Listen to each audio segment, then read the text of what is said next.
Oke, assalamualaikum warahmatullahi wabarakatuh. Perkenalkan, nama saya Elvin Julian Pertama, NIM saya 11020125056. Di sini saya akan mereview jurnal saya, yakni faktor-faktor yang mempengaruhi kesehatan mental pada remaja.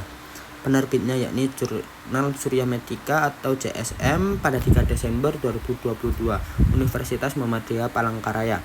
Dan adapun 4 penulisnya yakni Feti Rahmawati, Ripka Febriani Silalahi, Betriana, dan Bartumansyah. Dan adapun yang melatar belakangi penelitian ini yakni jurnal ini menyoroti tingginya kerentanan remaja terhadap gangguan mental akibat perubahan fisik, emosional, serta tekanan lingkungan. Data dari Skeddas 2018 menunjukkan 6,1% penduduk usia kurang dari 15 tahun mengalami depresi kecemasan, angka yang mencerminkan masalah kesehatan mental remaja yang signifikan. Selain itu, survei nasional kesehatan berbasis sekolah memperlihatkan tingginya angka kesepian 46%, kecemasan 42%, dan gangguan emosional 62% pada pelajar SMP hingga SMA. Melihat situasi tersebut, penulis ingin mengetahui faktor apa saja yang mempengaruhi kesehatan mental remaja.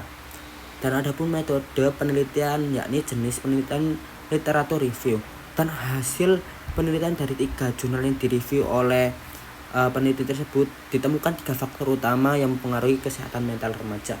Yang pertama, pola asuh orang tua. Pola asuh otoriter dan permisif ditemukan pada 58% kasus. Kasus kedua, pola asuh ini meningkatkan risiko masalah mental hingga emosional pada remaja atau biasanya disebut kategori Butternail.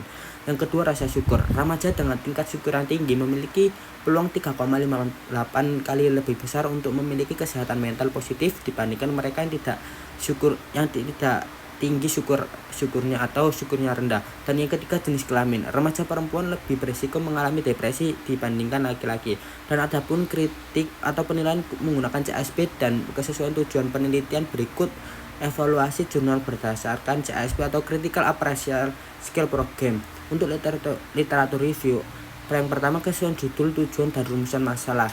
Kelemahannya yakni dalam metode terdapat bagian menyebutkan tujuan mengetahui gambaran pengetahuan remaja tentang risiko pernikahan dini yang tidak sesuai dengan tema kesehatan mental. Ini menunjukkan kesalahan editing dan mengurangi konsisten tujuan penelitian. Penilaian CSP kurang jelas, tujuan tidak disampaikan secara utuh, dan muncul pernyataan yang tidak relevan. Kemudian yang kedua, kecukupan metode pencarian literatur kekuatan. Penulis menjelaskan proses pencarian kata kunci dan tahapan seleksi. Awalnya 68.400 yang ada 3 artikel. Nah, kelemahannya tidak dijelaskan secara rinci kriteria inklusif dan eksklusif. Tidak ada diagram prisma atau alur seleksi yang sistematis. Literatur yang digunakan sangat sedikit, hanya 3 artikel, sehingga generalisasi temuan menjadi terbatas. Penilaian CSP kurangnya memadai, metode pencarian tidak transparan secara penuh. Dan yang ketiga, penilaian kualitas studi yang direview. Kelemahannya yakni tidak ada bagian yang menjelaskan kualitas artikel yang dipilih, misalnya risk of bias, validasi instrumen, atau kekuatan desain penelitian. CSP menekankan perlunya menilai kualitas setiap studi. Bagian ini tidak dilakukan. Penilaian CSP tidak dilakukan hingga akhirnya risiko bias tinggi.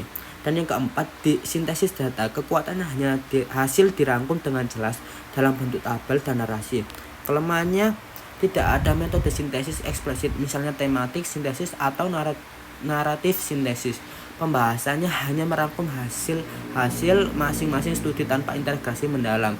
Penilaian CSP sedang atau ada ringkasan, tetapi tidak ada integrasi ilmiah yang kuat. Secara umum, jurnal ini memberikan gambaran awal mengenai faktor-faktor yang mempengaruhi kesehatan mental remaja. Namun, berdasarkan penilaian CSP terdapat beberapa kelemahan metodologis.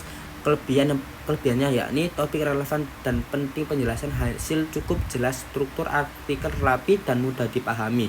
Dan ada di balik kelebihan ada kekurangannya, yakni ketidakkonsistenan tujuan penelitian. Hanya menggunakan 3 artikel, tidak ada penilaian kualitas studi atau risk of bias. Metode review belum memenuhi standar literatur review yang kuat atau biasanya disebut prisma atau CSP. Dari tersebut disimpulkan bahwa masih bersifat deskriptif, belum analitis. Baik, begitu saja yang bisa saya sampaikan. Jika ada salah kata maupun salah perbuatan, saya minta maaf. Wassalamualaikum warahmatullahi wabarakatuh.